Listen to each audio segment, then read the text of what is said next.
Hi, good morning. It's Councillor Glen. It is Saturday, April the 15th. This morning I am at Howard A. Maguire Park. This is on Parade Drive, one of the southernmost parts of Stittsville. It's a great park. There's tennis courts just on the other side of the camera here, picnic shelter, a couple great play structures here as well. Really nice park, lots of open space too. So if you're looking for someplace a little different to check out today, Howard A. Maguire Park off of Parade Street, and you can access Parade off of Stittsville, Maine. Lots of updates today. I want to start by recognizing and a celebration, a cultural celebration. Yesterday was Vaisakhi, which is very important for Sikhs in our community. It celebrates the birth of Sikhism around the world. So best wishes to everyone who celebrated yesterday, which is a great opportunity to remind you about our multicultural event coming up in June 17th. It's the Welcome to Stittsville Multicultural Festival. It is going to be bigger and better than the first one we did last year, and we are still looking for participants. If you'd like to have a booth to display something from your culture, whether it's food or art or fashion, or if you'd like to join as a performer, we have a bit of a stage at Village Square Park, so we have dance, we have music, all sorts of things.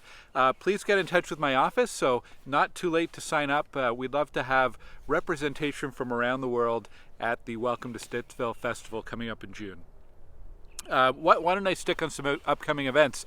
Today, I'm doing another councillor chat. Today from 11 to 1, I'm going to be at the No Frills on Iber Road, Iber at Hazeldean, and just drop by. It's completely informal. Drop by. You can share a comment or an idea, ask a question, or just say hello. Would love to see you there. On Sunday, tomorrow, there's a Sledge hockey tournament at CARDELREC, so I'll be checking that out. Also on Sunday afternoon, at the fire station, there's a recruitment session for volunteer firefighters. So if you've ever wondered what it takes to become a volunteer firefighter, drop in to the station on Iber Road on Sunday. And then on Tuesday, we have the next event in our Councillor Speaker Series. Special guest is Steve Buddha Leafloor, and he has a fascinating story. Back in the 1980s, he was part of a Canadian b-boy crew, a breakdancing crew, which is pretty cool. And then in his adult life, he's been a social worker helping at-risk youth. And he's got a really great story, a really interesting speaker. We've got a few spots available. You can register on my website at glengower.ca. And once again, that's at the library on Tuesday evening. I hope you do check out my website on a regular basis. My team and I share information almost every single day. So there's a few things there I'll highlight that we posted this week.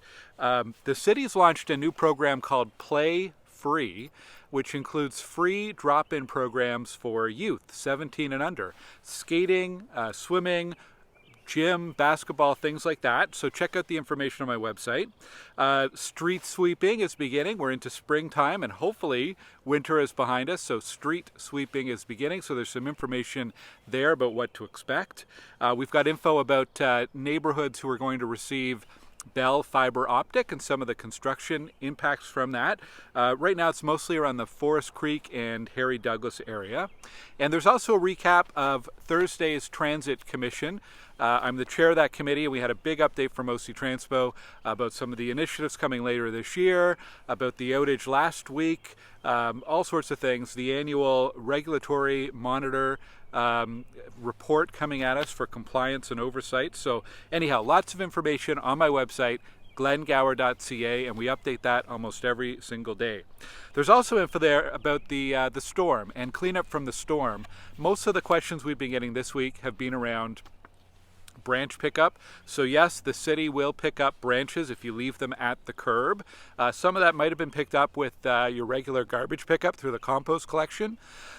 But this is going to be ongoing. It's going to take a few weeks to get it all picked up because there is a lot of debris. In fact, I was over on Fernbank today and I saw a city truck there trimming back some of the branches away from the hydro line and cleaning up some of the trees that were damaged during the storm. This is going to be a multi-week, potentially a multi-month effort to clean up all of the parks and pathways and so on If you see something in a park or along a trail that needs immediate attention, please call 311. And if you've got stuff out on your curb, just please be patient. They will pick it up eventually.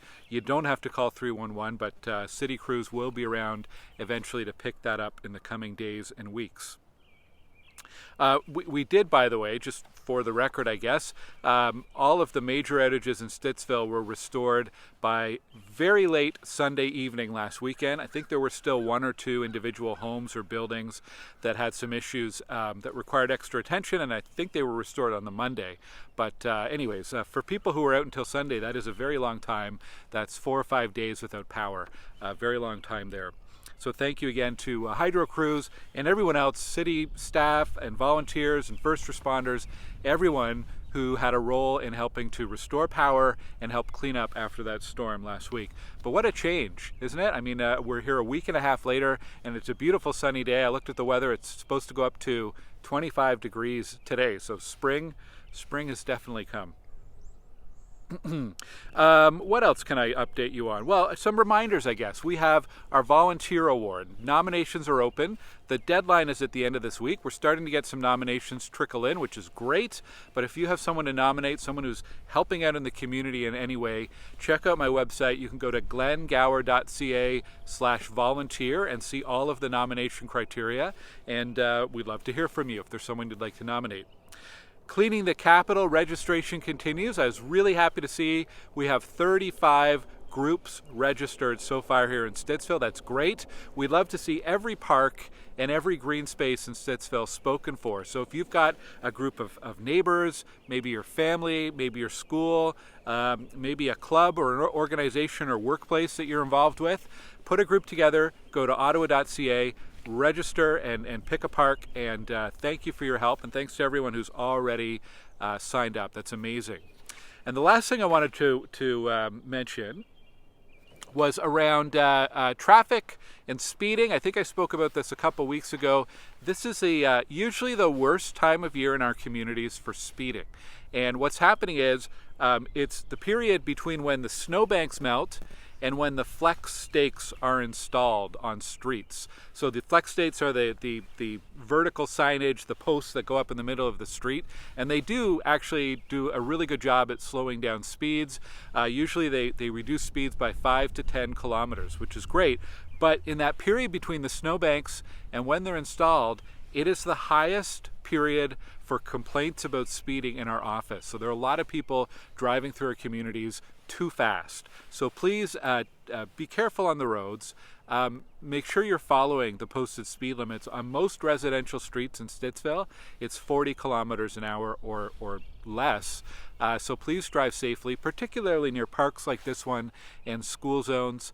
And folks, if you do see someone who's driving dangerously, report it to the police. ottawapolice.ca/report.